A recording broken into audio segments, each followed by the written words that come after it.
कर्म किसी विशेष धर्म, जाति, वर्ग, मानव समूह अथवा किसी अन्य चीज़ से संबंध नहीं रखता है। कर्म हर उस चीज़ से संबंध रखता है जिसमें क्रिया होती है, क्योंकि कर्म क्रिया का मूर्त रूप होता है। अनंत की कोई भी चीज़ क्रिया एवं कर्म से परे नहीं होती है। यही स्थिति मानव की भी होती है।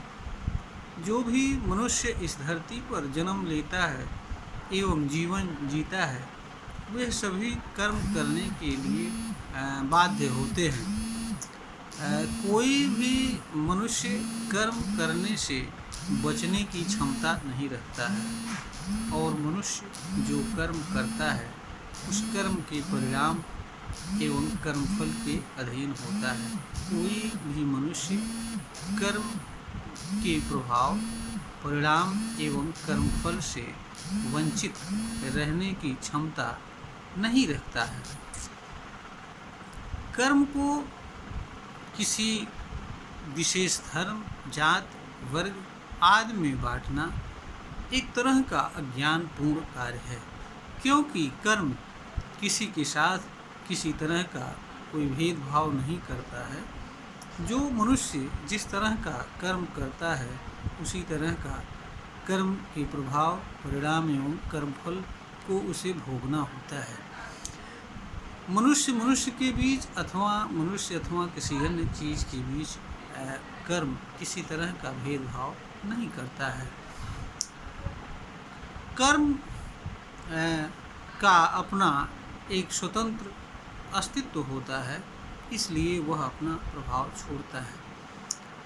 चूँकि कर्म जिस चीज़ के माध्यम से संपन्न होता है उसी चीज़ के माध्यम से अपने अस्तित्व को व्यक्त करता है, इसलिए लोगों को ऐसा लगता है कि यह मेरा कर्म है।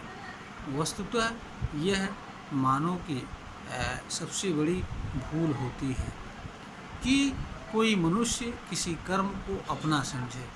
कर्म किसी का होता नहीं है, वह सबके लिए होता है, समान रूप में होता है, और जिस कर्म को जो कोई करता है कर्म का परिणाम उसी के अनुरूप उसके साथ आता है।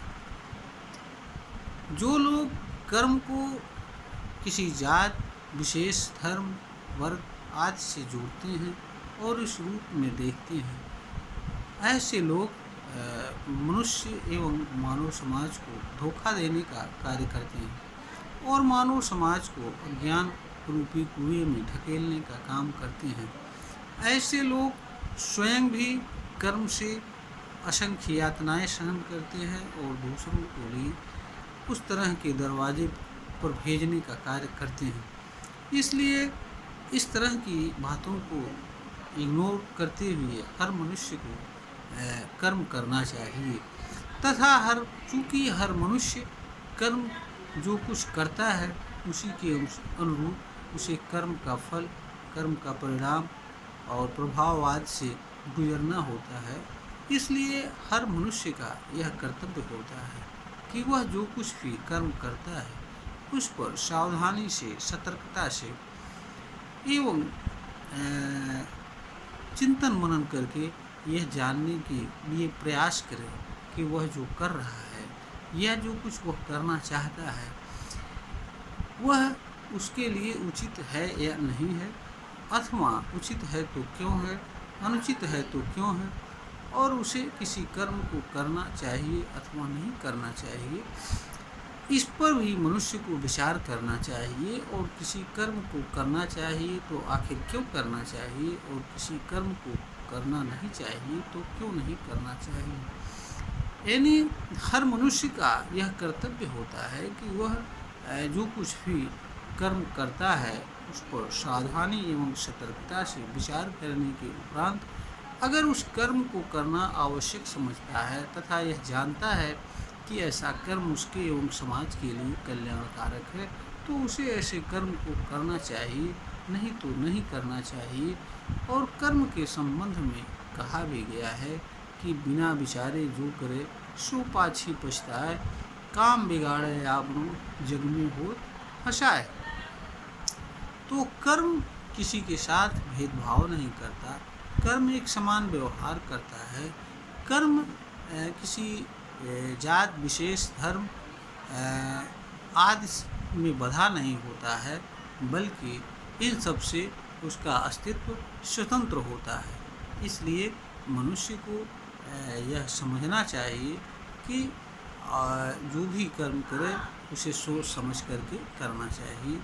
कर्म को जानने एवं उस पर निर्णय करने की भी शक्ति मनुष्य के पास है।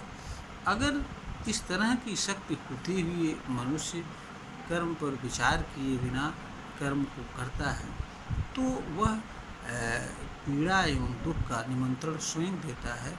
इसमें किसी दूसरे का दोष नहीं हो सकता है, और कोई किसी मनुष्य के लिए यह कभी भी उचित नहीं हो सकता है कि वह स्वयं के कर्म से पीड़ा एवं दुख सहन करता हुआ जीवन यापन करे तथा अपने कर्म से दूसरों के लिए पीड़ा एवं दुख का कारण बने।